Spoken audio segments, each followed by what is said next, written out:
All right, welcome back, Algebra 1. Today we are continuing talking about solving quadratics for the solutions or the zeros or the x-intercepts or the roots, all those words that mean the same thing. So we're talking about solving those quadratics. Um, we talked a little bit about solving quadratics through factoring and a little bit with graphing last time we met. So sometimes we had quadratics and we were seeing when that quadratic, rather than looking for the x-axis, we were seeing when does that quadratic hit a certain value. For example, when does this quadratic reach the value of 2? So I see I have this little dotted line here at 2. So where does my quadratic hit that hit that value of 2? Well, it hits it right here and right here. Those are the 2 points my line intersects my quadratic. So I can see at x equals -3 and at x equals 1 are the two locations that my quadratic equals 2. In this one, we also talked about something called the zero product property. So we know when we have a factored form of a quadratic that the only way that those quadratics are equal to 0, when they're equal to 0, the only way that that works is if either of those two factors are equal to 0. So if x minus 5 equals 0, or if x plus 1 x plus 11 equals 0. And then I can easily solve each of these for when x would, or when that factor would equal 0 just by solving for x. Because if I think x plus what number, or x minus 5, or x minus 5 equals 0, what number would x have to be? Well, that would only occur when x is 5. What number minus 11, or what number plus 11 would equal 0? Well, the only number that plus 11 would equal 0 if it was negative 11. So we can always inverse those factors to solve for those two zeros that way. That number on the outside, that -3, does not matter because it's not a factor. We did a similar strategy when we had this. So we had x squared minus 3x equals 10. So we're trying to see when the quadratic x squared minus 3x would equal the value of 10. Well, we know that we can only solve these problems when they're equal to 0. We can only solve them, unless we're worried about like graphing and all that, we can only solve them when they're equal to 0. So we had to do a strategy in order to solve these or set them equal to 0. So I'm going to inverse this 10 to my left side so that I can have it equal to 0 on the right side, and I can then solve it. So I have x squared minus 3x. Now, if I look, negative 10 is not going to be a like term with x squared. It's not going to be a like term with negative 3x. So I'm just going to write it in at the end because it's not a like term with either of those. And now that I have it equal to 0, I can solve this just like I've done before. So we're going to use our factor. So I'll have to factor this to start off with. So I think, okay, multiply my first two numbers on my top. So I have negative 10x squared, and then put negative 3x in the denominator.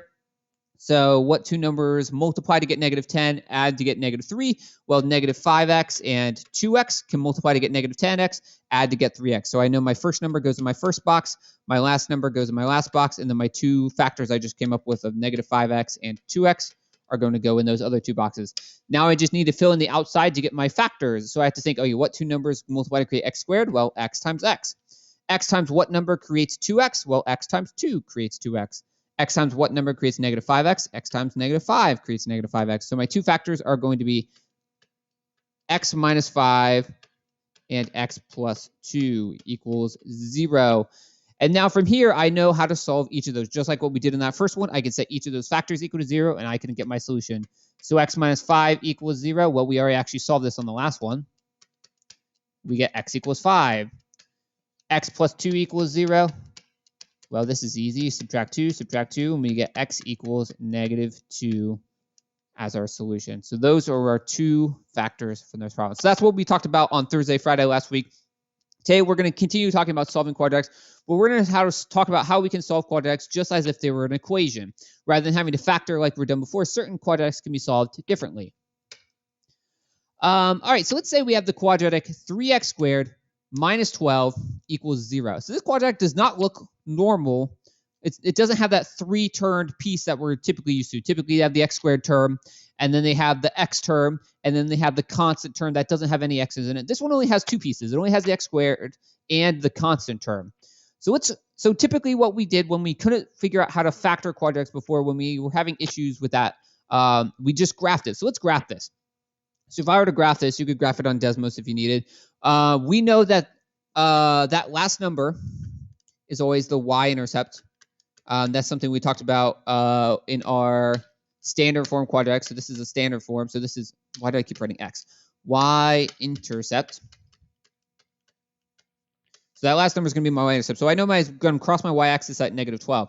Now, if I think about this quadratic, I know it's going over, whenever I go over 1, I go up 1. That's my normal quadratic pattern in our parent function. We go over 1 from the vertex and up 1 from the vertex. But I see that I'm multiplying by 3 as well. I have an a of 3. So that means I need to multiply that up by 3. So if I go over 1 now, I'm going up 3. So going over to negative 1, I go up to negative 9, over 1 up negative 9. And now if I go over 2 spaces from my vertex, I know normally if I go over 2, I go up 4. So if I multiply by 3, if I go over 2, I now go up to 12. 4 times 3 is 12. So I go over 2, up 12, over 2, up 12. So this quadratic is a very, very skinny quadratic, actually, because we have that a value, that number in front of our x squared that is that's bigger than 1, so we know it's going to get skinnier. And we can see this quadratic is crossing the x-axis at x equals negative 2 and x equals positive 2. Those are the two parts where our quadratic is equal to 0, the two solutions on the x-axis. Now, we can also solve this thing like an equation. So let's talk about how could we solve this as an equation. If we had 3x squared minus 12 equals 0, how can I solve that like an equation? Well, if we thought about solving equations at the very beginning of the year, we talked about how could we set up this quadratic, or how could we set up that equation so we could get x equal to 0. So I want to worry about getting x equal to 0. So typically what we would have to do, we would have to inverse our constant, inverse our coefficient, combine any like terms, all of those things. So I'm going to start off by inversing my constant like I would normally do. So I'm going to inverse my constant to get rid of that 12. So I'm going to add 12 to the side. So I'm getting everything away from the side that has my x on it, so I can get x all by itself. So I have 3x squared equals 0 plus 12 is 12. So now I have 3x squared equals 12. Well, typically I would have to, after inversing my constant, I would have to inverse my coefficient. So I want to divide by the number in front of the x. So I'm going to divide by 3. So I have x squared equals 12 divided by 3 is 4. All right, so I have x squared equals 4. Well, I just now need to think, oh yeah, x squared, what is the but once again, I'm trying to solve for x. So I just think, what is the inverse operation of x squared? Or what's the inverse operation of squaring a number? Well, if we think about our inverse operations, we know the inverse operation of a squaring a number is the square root. So if I take the square root of this side, my square and my square root are going to cancel out, and they'll just leave me with x, because I know the inverse operation of squaring a number is the square root. So if I take the square root of one side, that means I have to take the square root of my other side. So I need to think, what is the square root of 4? Well, whenever we're doing the square root, we're thinking what two numbers multiply that are the same, that multiply together to equal that number.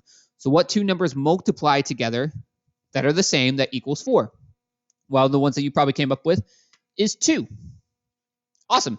And that matches our answer that we got up here. We got x equals 2. But the thing is, that's only one solution. That's only positive 2. In our graph, we found x was also negative 2. So why is it that we have two solutions on our graph, but only one solution from our equation? Well, if we think about it, is the answer to x squared equals 4, or is the answer to the square root of 4, is the only answer 2? Is that the only possible answer? Well, we know 2 times 2 equals 4, but also if we think about it, negative 2 times negative 2 also equals positive 4, because a negative times negative is a positive. So the square root of 4 equals 2, and it also equals negative 2. So we're actually going to get x equals 2 and x equals negative 2, because 2 and negative 2 satisfy that equation. Both of those numbers satisfy the equation. If we plugged x equals negative 2 back into this equation, we're still going to get 0. So these are both our solutions. So whenever we take the square root from now on, we have to remember that there are actually two answers to the square root. There's the positive solution and the negative solution to those square roots, because that positive number times a positive number will work, and that negative number times a negative number will still give you that positive solution to that square root. So that's something we'll always want to remember from now on. But we can use that to help us find these quadratics. So let's look at another example. 4x squared minus 13 equals 15. So I can only solve these problems when I only have the x squared term, when I don't have the x involved with them. I can only solve it like that. So I can solve this. Once again, I want to think about my steps. So I want to inverse my constant. So I'm going to add 13 over So adding 13, I'm inversing my constant. That leaves me with 4x squared equals 15 plus 13 is going to give me 28. So now that I have 28, I can inverse my coefficient by dividing by 4. So I'm going to get rid of the number in front of my x. So I can do 28 divided by 4 as well. So that's going to leave me with x squared equals 28 divided by 4 is 7. So now I have x squared equals 7. I know in order to get x by myself, instead of just getting x squared, I need to square root. So inverse my square. So square rooting both sides is going to give me x equals, well, the square root of 7, if you put that in the calculator, you're going to get something like, I believe it's 2.65. Now, once again, we need to remember it's 2.65 and it's also negative 2.65. But you could also write this as just x equals the positive and negative version of the square root of 7. Because if we remember, square root of 7 is not a perfect square. It's not going to give us that perfect number. So we can just leave it as that simplified square of just the square root of 7. But we know it's the positive version and the negative version. So it's the positive square root of 7. It's also the negative square root of 7 are the two solutions. Once again, that's going to, if you were to round it to the nearest hundredth, it's going to be 2.65 and negative 2.65. Let's look at the second one. So I have x minus 1 quantity squared equals 25. So this is another time when we're allowed to solve these problems using equations. The reason being is if this whole thing here is squared. Now, if I were to solve this last week, I would probably have to think, okay, I know x minus 1 is the same as x minus 1 squared is the same as x minus 1 times x minus 1, and that equals 25. And then I could have to like FOIL this all together, and then I would get my x squared, and then my like negative 2x, and then my plus 1 equals 25. And I could go through that, and I could factor that, or like inverse my 25 over. I could factor it, but that's a lot of steps. So we can solve this easier. We can solve this easier using solving our quadratic like what we just did. So if I think about it, whenever we're solving equations, we're working from the outside in towards that x. I'm trying to get rid of that outside layer and work my way in. Well, what is on the outside layer of my side that has the x on it? It's that squared. So I need to get rid of that squared part first, because everything inside those parentheses, I can't work with it. I can't get rid of it until I get rid of the outside of the parentheses. So I need to get rid of that squared. So I know the inverse of a square is a square root. So I'm going to start off by taking the square root of both sides. So the square root's going to cancel my square, and it's just going to leave me with what's that left over on the inside. So x minus 1. I don't have those parentheses anymore because there's nothing outside of them. And I need to think, what is the square root of 25? Well, we know the square root of 25 is 5, but it's not just that. It's positive 5 and negative 5. So the square root of 5 is positive and negative 5. So now that the square root of 25 gave me two different answers, I need to split this into two different problems, because x minus 1 equals positive 5 and x minus 1 equals negative 5. So I'm going to write this into two different problems. X minus 1 equals positive 5 and x minus 1 equals negative 5. And from here, we're going to solve each of these two equations separately, and those will give us our two solutions. So in order to solve x minus 1 equals 5, I just need to add 1, and that gives me x equals 6. In order to solve x minus 1 equals negative 5, once again, I just add 1. I'm doing the exact same steps for each of them. Negative 5 plus 1 is going to give me negative 4. So my two solutions are x equals 6 and x equals negative 4. So the two times when we can solve these quadratics, the two times when we can solve these using algebraic methods, like what we're doing here, like an equation, is when we have just the x squared term and some constant values and some coefficients, or when I have a whole quantity squared, like I did on this second problem, equal to something. So those are the two times we can solve it. Let's look at a word question. A water tank has a height of 4. Its length is twice its width, and its volume of the tank is 288 cubic feet. Find the length and width of the tank. So we have this rectangular water tank. So I'm going to draw a beautiful photo. We have this rectangular water tank here. Oh yeah, this is looking gorgeous. Mr. Jarvis is going to take Mrs. Gaelick's job because my drawings are so perfect. All right, that's my lovely slanted water tank. That's really bad. All right, so we know the height of the water tank. The height of the water tank is 4. Now, we need to find what is the length and width of the water tank. Those are the two things we're looking for, the length and the width. So I know the width and the length. I know the length is twice the width. So I don't know how long the width is, but I know the length equals twice the width. Now, if I think about the volume of this tank, the volume of a rectangular prism, like what we have here, is equal to length times width times height. So I know a few things of this. I know the volume is 288. We know that. I don't know what my length is. I don't know what my width is. I do know my height is 4. What I do know, though, is that my length is twice my width. So I know length equals twice the width. So I can substitute, because I know what the length it equals, it's twice the width, I can substitute that in for my length in my problem. Just like what we were doing when we were solving equations using substitution. I know 288 is going to equal twice my width times my width times 4. I substituted W, twice my width, in for my length because I know they're equal to each other because we were told that in the problem. And now I think I can solve this because I only have one variable. I only have one variable now. So whenever we have only one variable left over, we should be able to solve. So if I simplify this, I have 2 times 4 is going to give me 8. And W times W is going to give me W squared. So 8 width squared equals 288. And now I can solve this. All I need to do is get rid of that constant. Or sorry, get rid of my coefficient, which is just divide by 288. So if I take 288 divided by 8, that leaves me with 36. So 36 equals my width squared. Well, I know how to get rid of that square. I just need to take the square root of both sides. Take the square root. So the square root of 36 is going to be positive and negative 6. So W equals positive 6 and W equals negative 6. Now let's think. Is it possible for your water tank to have a negative length? Is it possible for us to have a negative length?